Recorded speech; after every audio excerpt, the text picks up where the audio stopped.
गुणा करने को कुछ आसान टिप्सों को जानेंगे हम कि इस तरीके के मल्टीप्लिकेशन के क्वेश्चन को आप आसान से आसान तरीके से कैसे हल कर सकते हो और कम टाइम में हल कर सकते हैं। क्या तरीका है जान लेते हैं बड़ी ध्यानपूर्वक। देखिए, अगर आपको 15 से मतलब 15 से 12 मतलब 12 को आपको मतलब मल्टीप्लाई करना है, गुणा करना है, 25 से 23 को गुणा करना है, 31 से 26 को गुणा करना है, या 45 से 23 को गुणा करना है, या 42 से 23 को गुणा करना है, कम समय में मतलब कम समय में थोड़ा टाइम बचेगा तो अच्छा रहेगा। देखिए, कम समय में कैसे खत्म करेंगे। जैसे अगर आपको 15 से 12 में मतलब 15 से 12 में गुणा करना है बच्चा, कैसे करेंगे। देखिए, आपको 15 से 12 में ना गुणा करवा के पहले 15 से 10 में गुणा करवा लो। तो 15 की 10 से मल्टीप्लाई करवाओगे, गुणा करवाओगे तो बच्चा कितना हो जाएगा, 150 हो जाएगा। 15 दाएं कितना होता है, 150 होता है, तो 150 हो जाएगा। अब बचा कितना, 2 बचा। जब 10 में गुणा आपने करवा ली तो 12 है तो 2 बचा। अब 15 का 2 बार पढ़ा पढ़ लो तो 15 दूनी 30, और 15 दूनी 30 हो गया ना। अब भैया 15 दूनी 30 ये हो गया और 150 पहले से था, तो 150 कितना हो जाएगा, बराबर में हमारा 180 हो जाएगा। कितना मतलब हवा में आप गुणा कर सकते हो, बिना पेन और कॉपी, बिना पेन और पेपर उठाए आप गुणा कर सकते हो। कैसे कर सकते हो, इस तरीके से कर सकते हो। बस थोड़ा आपको दिमाग लगाना पड़ेगा। तरीका क्या है, देखिए, अब यहाँ अगर आपसे 25 मतलब 25 से आपको 23 में मल्टीप्लाई करना है, गुणा करवाना है। तरीका क्या है बच्चा, देखिए, 25 को आप 23 में मल्टीप्लाई ना करवा के बच्चा 20 में मल्टीप्लाई करवाओ, पहले 20 में गुणा करवाओ। जब 25 की आप 20 से गुणा करवाओगे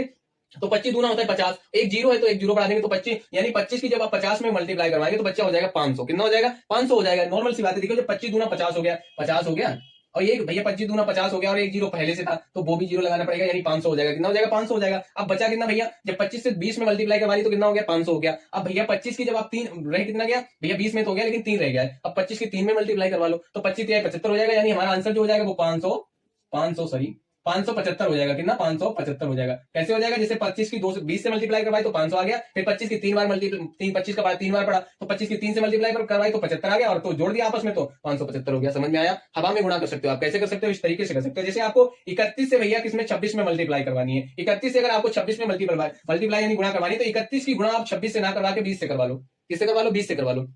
तो भैया 31 की जब आप गुणा 20 से करवाओगे तो 31 दूनी हो जाएगा 62। आपका कितना हो जाएगा, 62 हो जाएगा। अब जब 62 हो गया तो एक जीरो है, 20 से गुणा करवा रहे हैं तो एक जीरो, यानी 620 हो जाएगा। अब 31 का भैया 6 मतलब 31 का जो है वो आप इसमें 6 में मल्टीप्लाई करवा लो तो भैया 600 कितना था, 620 पहले से था। ठीक है, 620 पहले से था। अब 31 की जब आप 6 में गुणा करवाओगे तो आपका प्राप्त हो जाएगा, ये आपका हो जाएगा 180 यानी 186 ये हो जाएगा। और पहले से कितना था बच्चा, पहले से था हमारा भैया जो था ना, ये 186 बाद में हो गया। 620 पहले से था, 186 बाद में हो गया, तो हमारा हो जाएगा 620 यानी 806। कितना हो जाएगा बच्चा, हो जाएगा 806। कितना हो जाएगा, जब जोड़ोगे आ दोनों को तो कितना हो जाएगा, 806। अब आपके देखो यहाँ ये वाला क्वेश्चन देखो, 45 से अगर आपको 23 में मल्टीप्लाई करवानी तो भैया 45 की गुणा आप 23 में ना करवा के 20 में करवा लो। 20 में करवाओगे तो 45 दूना होता है 90, यानी हो जाएगा हमारा 900। जब आप 45 की मल्टीप्लाई 20 से करवाओगे तो 900 प्राप्त होगा। ठीक है, 900 याद रखना है, दिमाग में याद रखना है। अब 45 की मल्टीप्लाई करवा लो 3 से, तो 45 की मल्टीप्लाई आप 3 से करवाओगे तो आप 3 से मल्टीप्लाई करवाओगे तो हो जाएगा 45 से होता है 135। कितना होता है, 135 होता है, और 900 पहले से था तो हमारा हो जाएगा 1000। कितना हो जाएगा बच्चा, 35। कितना हो जाएगा, 1035। अब अगर इस सबसे थोड़ा बहुत भी समझ में आया ना तो आई थिंक आप इसका आंसर कमेंट में दे पाओगे। इसका आंसर आप हमें कमेंट में फेंक के मारो, इस तरीके से फेंक के मारना कि पता चले